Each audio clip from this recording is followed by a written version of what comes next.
হযরতে সুলাইমান আলাইহিস সালাম আল্লাহর কাছে দোয়া করেছিলেন। এটা সূরা সুয়াদের ভেতরে আছে 23 নাম্বার পারা 35 নাম্বার আয়াত।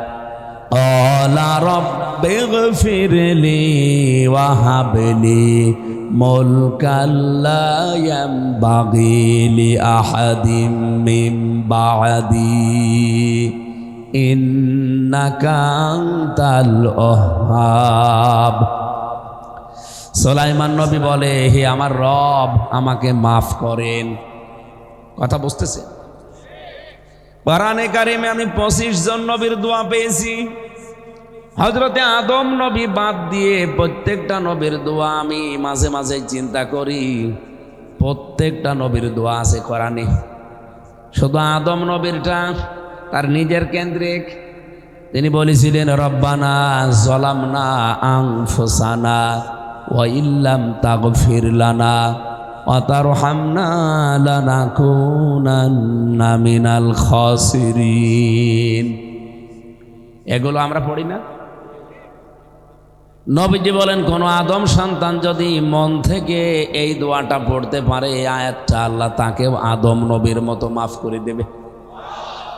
জবান খুলে আমরা আদমের সন্তানরা এবার পড়েন, রব্বানা যালামনা আনফুসানা ওয়া ইল্লাম তাগফির লানা ওয়া তারহামনা লানাকুনান্না মিনাল খাসিরিন।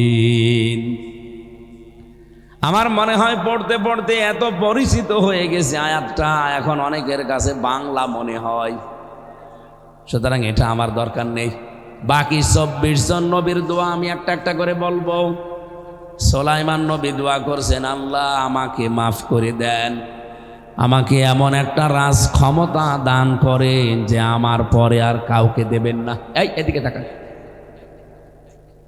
বলেন, সুলাইমান নবী যে বললেন, আল্লাহ আমাকে মাফ করেন, ওয়াহাবলি মিন লাদুনকা ওয়াহাবলি মুলকান লা ইয়ানবাগি লি আহাদিম মিন বা'দি, আমাকে একটা রাজ ক্ষমতা দান করেন যা আমার পরে আপনি আর কাউকে দুনিয়ায় দেবেন না।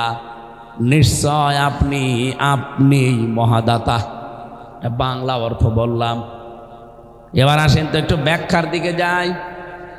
আমার এই মাথার ভেতরে যতগুলো তাফসীরের বাণী আমি এখানে আত্মস্থ করেছি, প্রায় 42টার উপরে আমি দেখেছি আয়াতের সাথে মিলিয়ে মিলিয়ে। এদিকে তাকাবেন ভাই, এটা ক্লাস চলছে। ক্লাসে কি এরকম ওদিকে দিকে তাকান নাকি? এদিকে থাকে।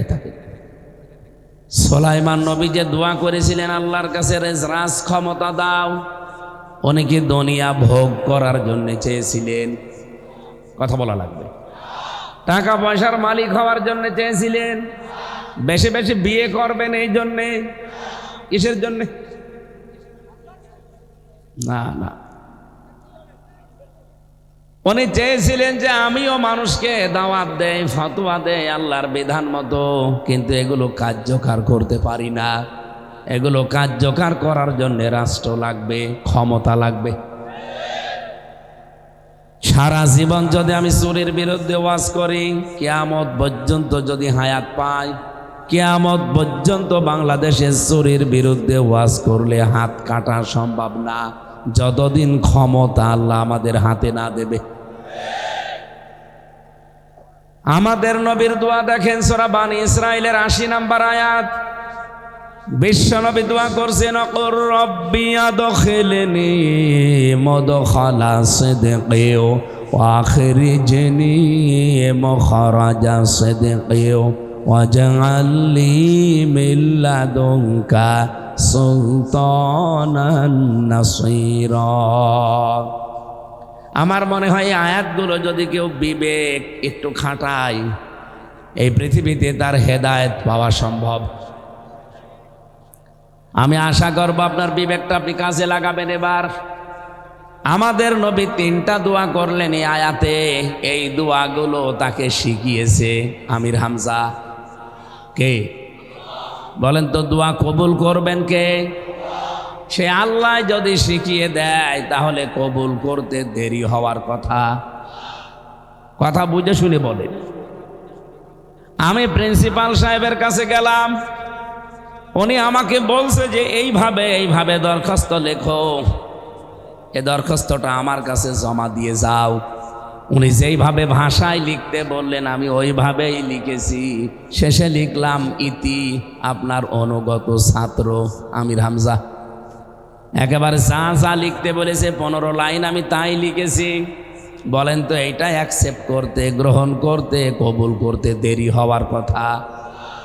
আল্লাহ নিজে শেখাচ্ছেন দোয়াটা, তাহলে এটা তো কবুল করতে বেশি দেরি হওয়ার কথা না। যা শিখিয়েছে নবী তাই দোয়া করছে। এরপরও নবীজির এই 3টা দোয়া কবুল হয়েছিল 3 সময়। প্রথমটা কবুল হয়েছে সঙ্গে সঙ্গে, দ্বিতীয়টা কবুল হয়েছে 3 দিন পর।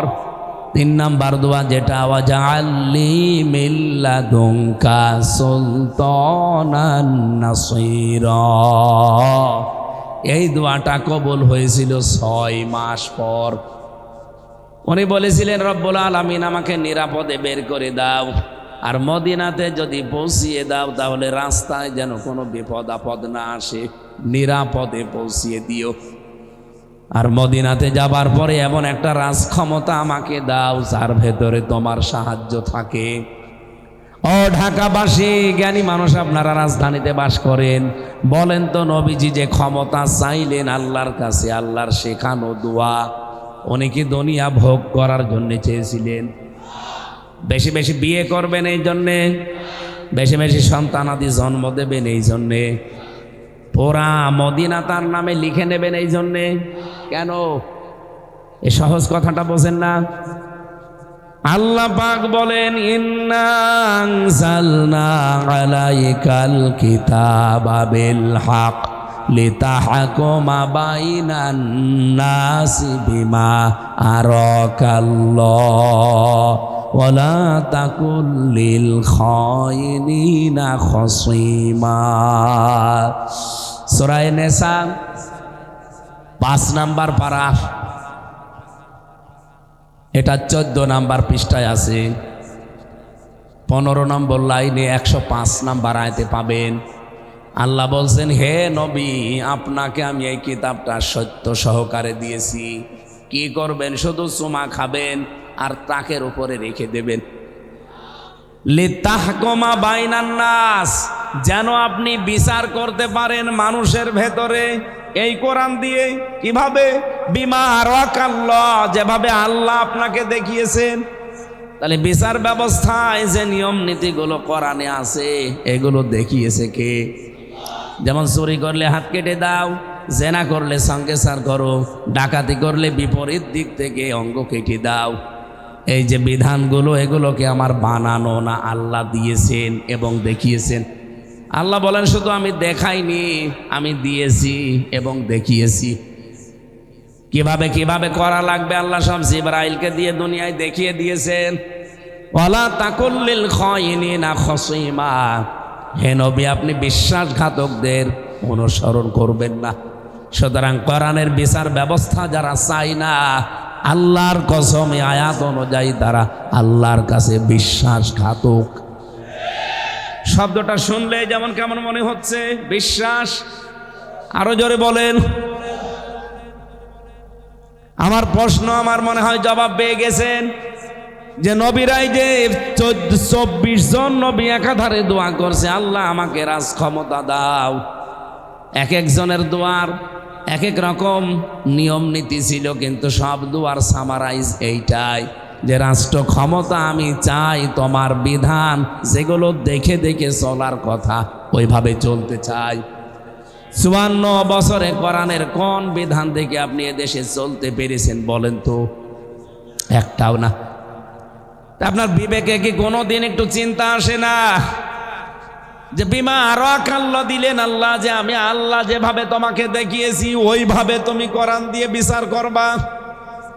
এটা আজ নেই। এই জন্যে আমির হামজা 3 বছর বিনা কারণে জেলে ছিল। সালাউদ্দিন বাবু এই কারণে জেলে ছিল। আফজাল সাহেব এই কারণে জেলে ছিল। যদি কোরআনের বিচার ব্যবস্থা সেই 71 সালে আমরা এদেশে কায়েম করে দিতে পারতাম, আমি তো বিশ্বাস করি আমার 3 বছর না 3 দিনও জেলে থাকার কথা না। এবার একটু অন্য সাইডের কথা বলবো 2 মিনিট। এটা সূরা আনআমের ভেতরে আছে 33 নাম্বার আয়াত। হ্যাঁ, কোরআন হাদিসের বাইরে যাবে না। হ্যাঁ, কারো লাগলে মনে করতে হবে দোষ তার ভেতরে আছে। আখনাস ইবনে শুরাইক, এই লোকটা একদিন আবু জেহেলকে ডাক দিয়ে বলছে, নেতা মোহাম্মদ আব্দুল্লাহর বেটা যা বলে এ কথাগুলো কেমন? আবু জেহেল বলছে 100% সত্য কথা। ওই দিন আবু জেহেল একটা বাক্য বলেছিল, বলবো? বলে আবু জেহেল ওই দিন আখনাসকে শুনিয়েছে, লাইসা হাযা কালামুল বাশার। আমার মনে হয় এটা যদি আমি সুর দিলে তেলাওয়াত করি অনেকেই মনে করবে হুজুর কোরআন পড়ছে। লাইসা হাযা কালামুল বাশার, মনে আছে না কোরআন শরীফ? আবু জেহেলের কথা। আবু জেহেল বলেছে এটা মানুষের কথা না, এটা আসমানের আওয়াজ। মোহাম্মদ যা বলে সব সত্য কথা। আখনাস ওই দিন বলছে, নেতা কি বলেন? বলে হ্যাঁ, আশপাশে কেউ নেই তো? বলছে না। আপনি নিজেই বলছেন সব সত্য কথা, আপনি মানেন না কেন? ওই দিন আবু জেহেল বলেছিল এই কারণেই তুই কর্মী আর আমি নেতা। ওর কথা যদি আমি সব মেনেই নেই তে আমার চেয়ার থাকে। আমার যে চেয়ার, এ তো চেয়ার না, এ তো অবৈধ চেয়ার। আমি এদিক ওদিক করে টিকি আছি, জনগণকেও বুঝতে দেই না। এই জন্যই তো কোরআন আমি জনগণকে শুনতে দেই না। আবু জেহেল কোরআনের বিরুদ্ধে সংসদে দারুণ আইনও পাশ করেছিল। কোরআনের বিরুদ্ধে যারা আইন পাশ করে, কোরআন শুনতে দেবে না, বিভিন্ন লাইন করে, বুঝতে হবে এরা আবু জেহেলের আত্মীয় স্বজন। আমার মনে হয় আয়াতটা, এই যে সূরা আনআম 7 নাম্বার পারা 10 নাম্বার পৃষ্ঠা 11 নাম্বার লাইনে 33-34 নাম্বার আয়াতে আছে।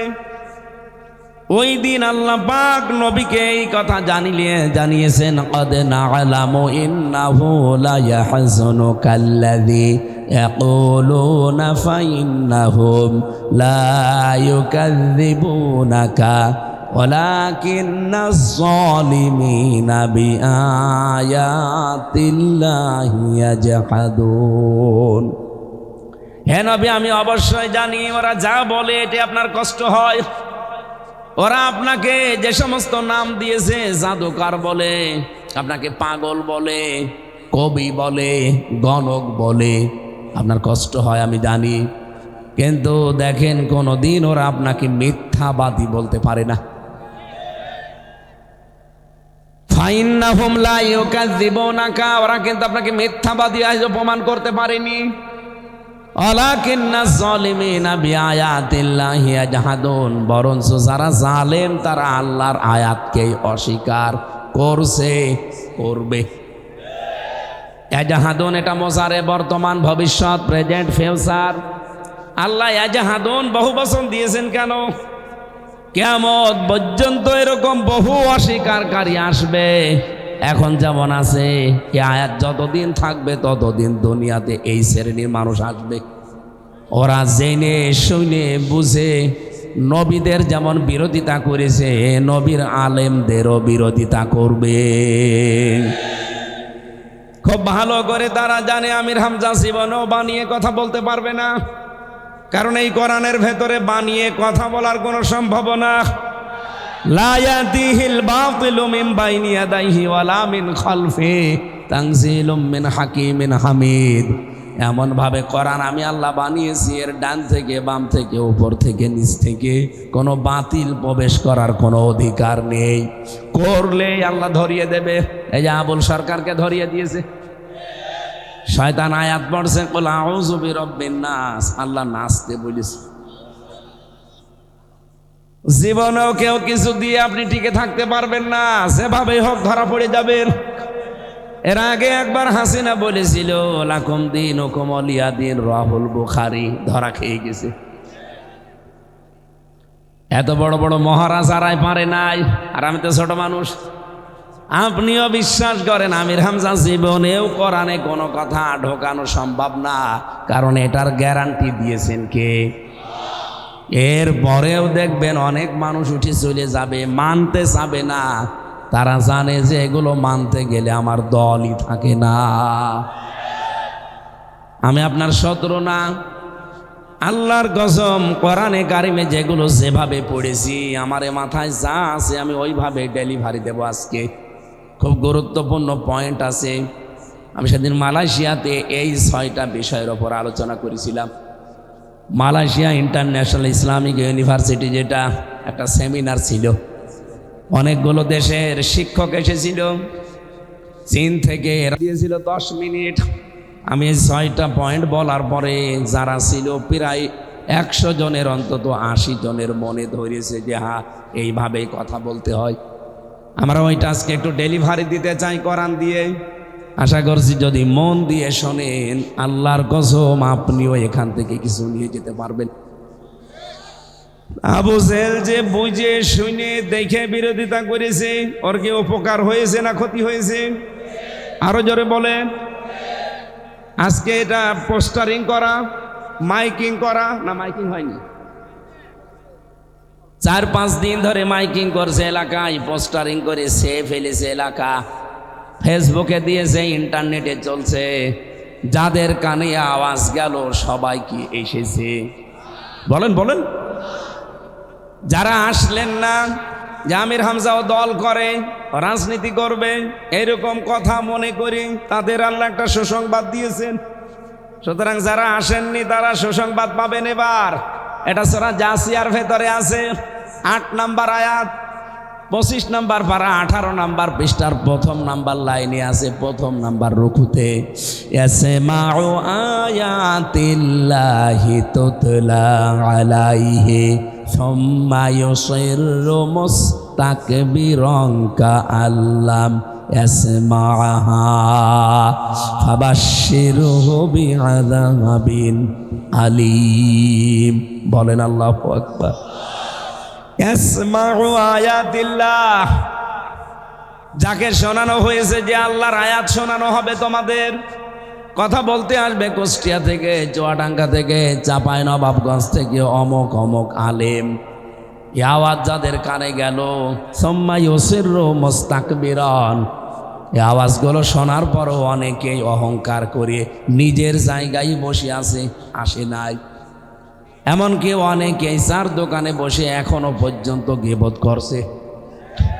আপনার বিশ্বাস হচ্ছে না? চলেন আমার সাথে।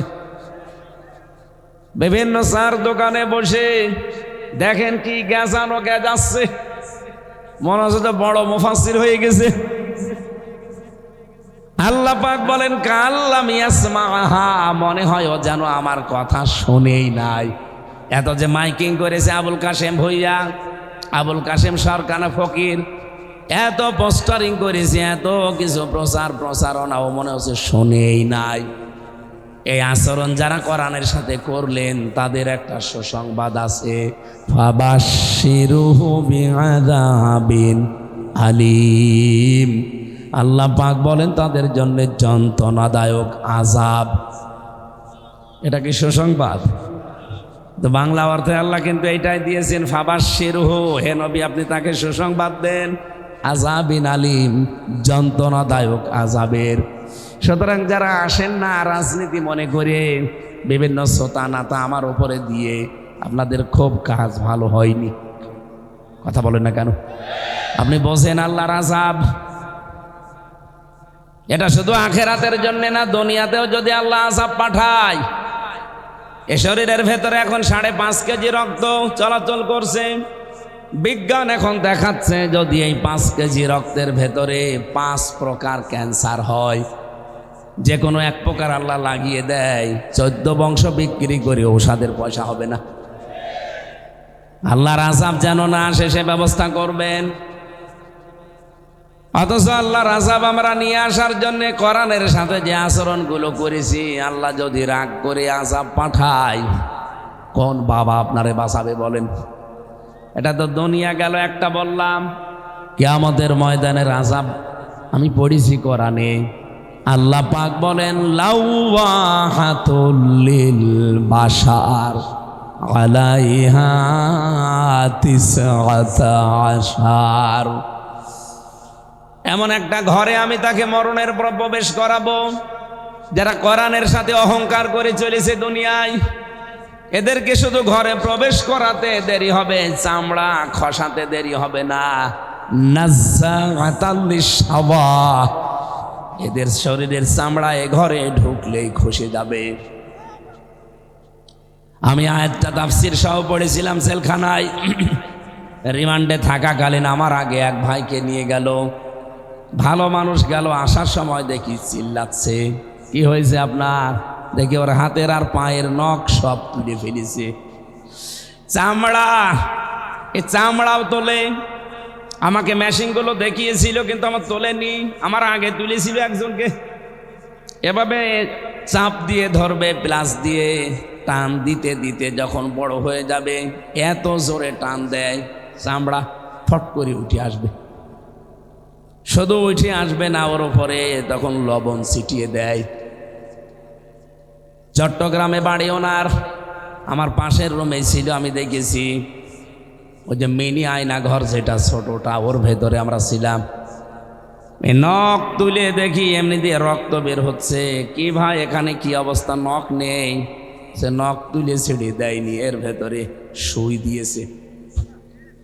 সুই দাও, এই যে কাপড় চোপড় সেলাই করা সুই না, বস্তা সেলাই করা যে ভোমর, ওইটা। ও মেশিন আমিও দেখেছি।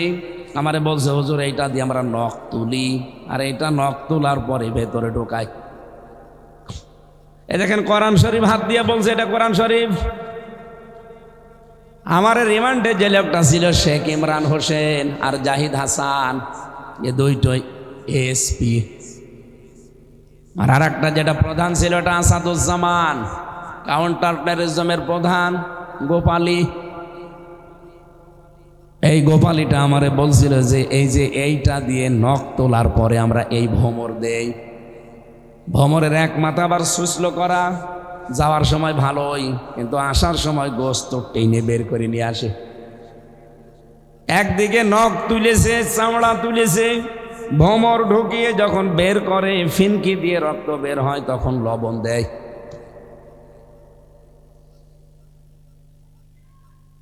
এমনি এমনি এভাবে হয়ে যায়নি শরীরটা।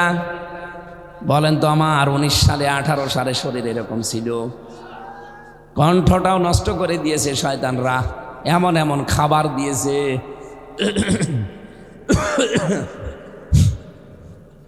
আমি কেন বললাম এ কথা? এই যে নাজ্জাআতাল লিশাওয়া, এটা সূরা মারেজের ভেতরে আছে, 18 নম্বর আয়াত। এই আয়াতের তাফসীর পড়তে গিয়ে দেখেছি এই ঘরের ভেতরে আল্লাহ প্রবেশ করালে সঙ্গে সঙ্গে চামড়া উঠে যাবে। আর ওনারা আমাদের নিয়ে ঘরের ভেতরে মাটির নিচে ঢুকিয়েছে, চামড়া ওঠে নাই, তোলা লেগেছে। প্লাস দিয়ে হোক, বিভিন্ন মেশিন পত্র দিয়ে চামড়া তোলার পরে এরপরে লবণ দিয়েছে। আল্লাহ বলেন এমন ঘর বানিয়েছি, প্লাস লাগবে না, শুধু ঢুকবি সঙ্গে সঙ্গে চামড়া সব উঠে যাবে। এটা আযাবের প্রথম ধরন। দ্বিতীয়টা কি? এই বুক চিরে ফেলবে, বাম হাত বুকের ভেতরে দেবে, পেছন দিক থেকে টেনে বের করবে। আপনার জীবনের যে কর্মকাণ্ড আছে, আমল নামা বলে, ওইটা হাতের ওপরে দেবে। সামনে থেকে 19 জন ফেরেশতাকে আল্লাহ ফিট করে রাখবে। এই 19 জন ফেরেশতা ধরে টান দেবে। একদিকে পেছনে হাত দেওয়া, তাও বুকের ভেতর দিয়ে। 2 নম্বরে পেছনে ওর ওপরে আবার বই দেওয়া, আমল নামা। আসতে তো চাইবে না, বেঁধে যাবে, এত জোরে হ্যাঁচকা টান মারবে, বুকের হাড় গোড় সব ভাঙতে ভাঙতে চলে আসবে। বলেন তো, আযাবের যে ধরন বলছে কি সহ্য করার মতো?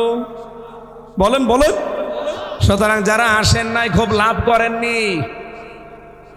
কি লাভ হয়েছে ওদের? আমরা যারা এসেছি আমাদেরকে আল্লাহ একটা দায়িত্ব অলরেডি দিয়ে দিয়েছেন। ওদের তো সুসংবাদ শুনলেন কেমন, এবার আমাদেরটা শোনেন। আল্লাহ পাক বলেন আনজালনা ইলাইকা যিকরা লিতুবাইয়িনা লিন-নাসি মা নুজিলা ইলাইহিম ওয়া লাআল্লাহুম ইয়াতাফাক্কারুন। এটা সূরা নাহলের ভেতরে পাবেন 44 নম্বর আয়াতের শেষের দিকে আছে, 14 নম্বর পারা 11 নম্বর পৃষ্ঠার 4 নম্বর লাইনে আছে। আল্লাহ বলেন এই কোরআন শরীফ আপনাকে দিয়েছি মানুষের কাছে দলিল প্রমাণ সহ বর্ণনা করবেন। কোন মানুষের সামনে আপনি কথা বলবেন?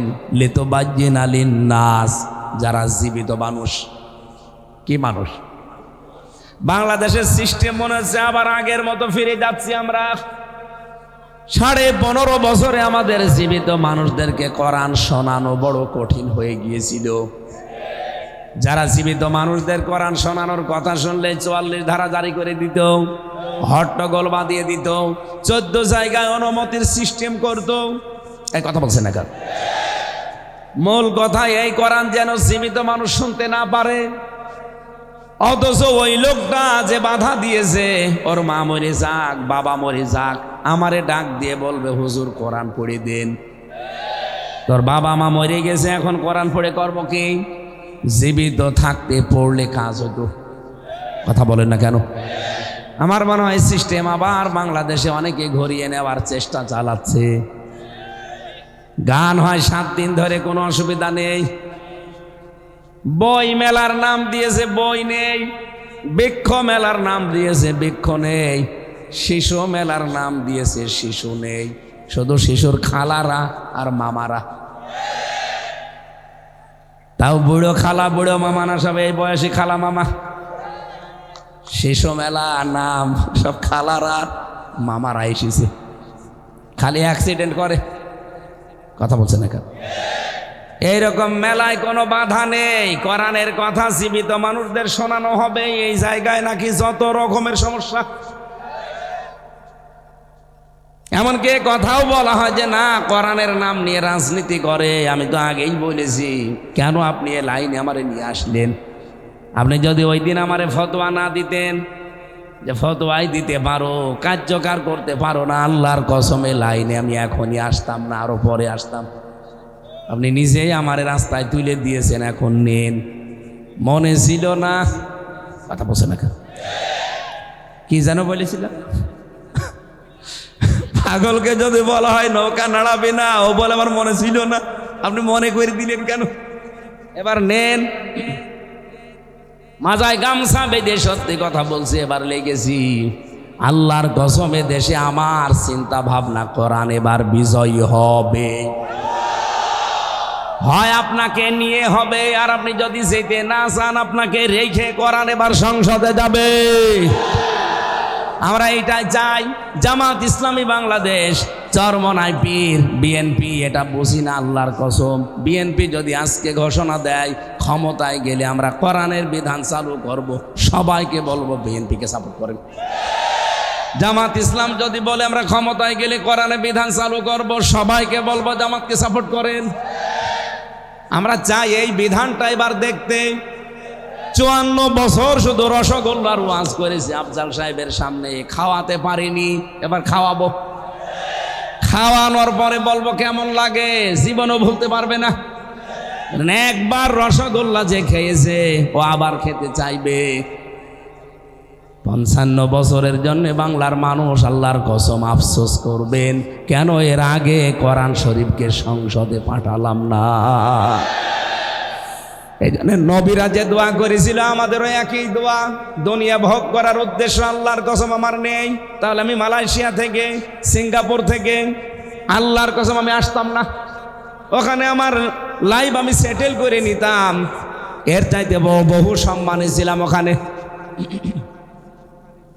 ওখানে হাজার হাজার মানুষ আমাকে পাগল পাড়া করে ফেলতো কোরআনের কথা শোনার জন্যে।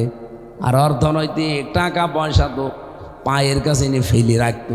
আমার সাথে হোসাইন ছিল, জিজ্ঞাসা করে দেখেন, এখানে আপনারা 10টা মাহফিল করলে যে টাকা দেন ওরা একটাই তাই দিত। সম্মান, মর্যাদা, চলাফেরা আর আমায়েশ এখানকার চাইতে ওরা কমপক্ষে 30 গুণ বেশি ভালো। এর চাইতে 30 গুণ বেশি এগিয়ে আছে তারা। সেখান থেকে আমি এসেছি একটাই উদ্দেশ্য নিয়ে, দুনিয়ায় বেশি বেশি বিয়ে শাদী করবো তা না। কারণ বিয়ে যদি আমি এখনই ফেসবুকে দিয়ে দিই যে বিয়ে করব, প্রতিদিন আমি 100টা করে বিয়ে করতে পারি। এত বিয়ে করে করবো কি? আমার বিয়ে করার উদ্দেশ্য না, মাল কামাবো, টাকা পয়সা না আমার দরকার নেই। কারণ আমার তো ছেলে নেই যে টাকা পয়সা কামাই করে ছেলের জন্য রেখে যাব। মেয়ে দিয়েছে আল্লাহ 3টা, যা করব কামাই সব খাবে ওই জামাই। লোকের ছেলের জন্য কামাই করে করব কি? যা করেছি ওইটাই লোকের ছেলে খেয়ে বাঁচুক। আমার যতদিন আছে জীবনটা আমি চাই আল্লাহর বিধান এবার আমি এই চর্ম চোখে দেখতে চাই। এটা যদি সত্যিই মনে করেন যে রাজনীতি, হ্যাঁ আমি আবার বলছি এটাই আমার রাজনীতি। কেউ যদি মনে করেন এটা হুজুরের ধান্দাবাজি, হ্যাঁ এইটাই আমার ধান্দাবাজি। আমি আপনার কাছে কোরআনের জন্য ধান্দাবাজ হতে রাজি আছি। নবীদের দোয়া ফলো করলেন না? কে কি দোয়া করেছে তারা? তারা দুনিয়া কামাই করার জন্যে, ভোগ করার জন্যে, ক্ষমতা পাওয়ার জন্যে না। তাদের উদ্দেশ্য ছিল যা বলি ওইটা কার্যকর করার জন্য ক্ষমতা লাগবে। আশা করছি আপনি বুঝেছেন। এরপরও যদি না বোঝার ভান করে থাকেন, আল্লাহর কসম, হয় আপনি আবু জেহেল নাই তার ভাইরা ভাই। ও তো বুঝে শুনে জেনে বিরোধিতা করেছিল, আপনি তো তাই করছেন। কি তাই করবেন? আর করবেন তাই? আসেন আমরা নির্ধারিত যে আয়াত পড়েছিলাম সূরা হুজুরাতের 13 নম্বর আয়াতের শেষের অংশটা, যদিও আপনার আলেম ওলামা এখানে হাজার হাজার আছেন, এখান থেকে যে তথ্যগুলো আমার এই ছোট মাথায় আছে আমি একটু ডেলিভারি দেওয়ার চেষ্টা করছি। সূরা হুজুরাত এটা সামাজিক এবং পারিবারিক জীবন নিয়ে আল্লাহ নাযিল করেছেন। রব্বুল আলামিন আমার তেলাওয়াত কিন্তু আয়াতে যেটা জানিয়েছেন শোনেন, ইন্না আকরামাকুম ইনদাল্লাহি আতকাকুম ইন্নাল্লাহা আলিমুন খবীর। আল্লাহ পাক বলেন পৃথিবীতে সব চাইতে বেশি সম্মান আমি আল্লাহর কাছে তোমাদের ভেতরে সেই লোকটার যার ভেতরে আমি আল্লাহর ভয় বেশি। তার মানে আল্লাহকে যারা সবচাইতে বেশি ভয় করতে পারবে তাদের সম্মান মর্যাদা আল্লাহর কাছে তত বেশি। কথা বলেন ঠিক কিনা? এই শব্দটা এত মারাত্মক শব্দ। এই এদিকে তাকান। এই পৃথিবীতে কোরআনে কারিমের ভেতরে পেয়েছি আল্লাহ রাব্বুল আলামিন বিশ্ব নবীকে প্রথমে আদেশটা দিয়েছিলেন কোরআনে। সূরা আহজাবের 1 নম্বর আয়াতে পাবেন, ইয়া আইয়ুহান নাবিয়্যুত্তাকিল্লাহ, হে নবী আপনি আল্লাহকে ভয় করেন। নবীজির পরে আল্লাহ তামাম পৃথিবীর সব মানুষকে ডাক দিয়ে একই কথা দিয়েছেন। সূরা নিসার 1 নম্বর আয়াতে আছে, ইয়া আইয়ুহান নাসু তাকু রব্বাকুম, হে মানব মণ্ডলী তোমরা তোমাদের রবকে ভয় করো।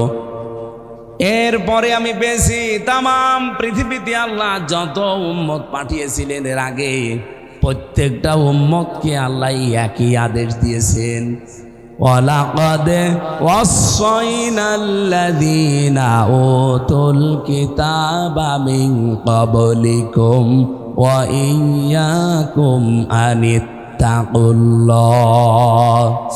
সূরা নিসার 131 নম্বর আয়াতের মাঝের অংশে পাবেন তামাম পৃথিবীতে যত মানুষ আমাদের আগে বিদায় নিয়েছে প্রত্যেকের ওপরে এই নির্দেশ ছিল যে আল্লাহকে ভয় করো।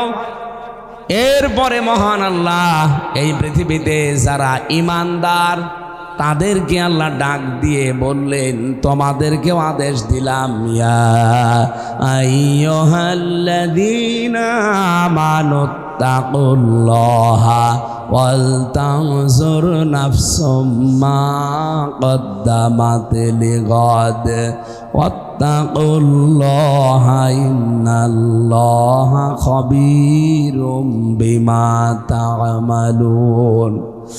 সূরা হাশরের 18 নম্বর আয়াতে আছে, এ ঈমানদারেরা আল্লাহকে ভয় করো। আর প্রতিটি মানুষের উচিত আগামী দিনের জন্য তার প্রস্তুতি কতটুকু আছে সে যেন একটু চিন্তা ভাবনা করে দেখে। আফজাল সাহেব মাত্র আর 20 বছর নয় দুনিয়ায় বাঁচবে। মনে করেন ওনার 50-55 বছর হয়ে গেছে, আর 20 বছর দুনিয়ায় বাঁচার জন্যে কত কিছুর আয়োজন দুনিয়ায় করা শেষ, আরো করবে। অথচ চোখ বন্ধ হওয়ার পরে এই 70-80 বছরের জীবন না, বন্ধ হওয়ার পরে যে শুরু হবে কোনো দিন ওই জীবন আর শেষ হবে না।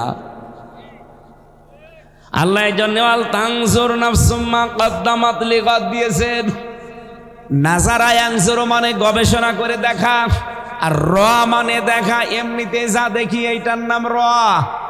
আল্লাহ বলেন গবেষণা করে প্রতিটি মানুষের উচিত দেখা যে আগামীকাল যে আমার শুরু হচ্ছে জীবন, যেটা শুরু হয়ে গেলে আর শেষ হবে না। এটা তো শুরু হয়েছে, শেষ হবে, কিন্তু এরপরে যেটা শুরু হবে শেষ। আরো জোরে বলেন, কতদিন শেষ হবে না? এদিকে তাকান। নবীজি বলেন তামাম পৃথিবীকেও যদি সরিষা দিয়ে ভরে দেয়, 70 বছর পরে একটা কবুতর, একটা পাখি এসে যদি সরিষার একটা করে দানা নিয়ে অন্য কোনো জায়গায় ফেলে আসে, আবার আসে 70 বছর পর, আবার ফেলে আসে, আবার 70 বছর পর, তামাম পৃথিবী ভর্তি সরিষা হয়তো একদিন শেষ হয়ে গেলেও যেতে পারে, কিন্তু মরণের পরে আফজাল এবং হামজার যে জীবন শুরু হচ্ছে কোনো দিন শেষ হবে না। কি জীবন পড়ে আছে বলেন তো? আমার তো মাঝে মাঝে একা থাকলে দুনিয়াদারি আর কিচ্ছু ভালো লাগে না, যে কি করছি। 70-80 বছরের জন্য এত কিছু যদি আমার মগজে থাকে, চোখ বন্ধ হওয়ার পরে আমার একা না, প্রত্যেকের এই জীবন আসতেছে। আরো জোরে বলেন, কোনো প্রস্তুতি আছে আপনার জীবনে? কোনোদিন একটা লম্বা সেজদা দিয়েছেন? আপনি কি বলতে পারবেন যে আমার 1 ঘন্টা 1.5 ঘন্টার একটা সেজদা আছে যেটা আল্লাহকে আমি দেখাবো? পারবেন না। আমি দেখেছি বহু মানুষ জেলখানাতে 1-1.5 ঘন্টা সেজদায় পড়ে আছে। এই মানুষগুলোকে দুনিয়ার দিকে তাকিয়ে দেখেছিল, দুনিয়াকে বিক্রি করে দিয়েছে। 1-1.5 ঘন্টা সেজদায় পড়ে কি বলে সে জানে, আর তার আল্লাহ জানে।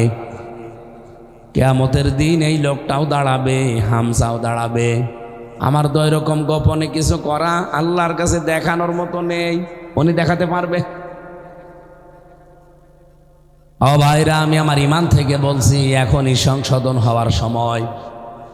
কেউ কারো না, পৃথিবীতে যত মানুষ আপনার আত্মীয় স্বজন যত রকমের আছে, পৃথিবীর জমিন শেষ করার পরে সবার সাথে একদিন দেখা হবে, কিন্তু কেউ আপনার পরিচয় দেবে না।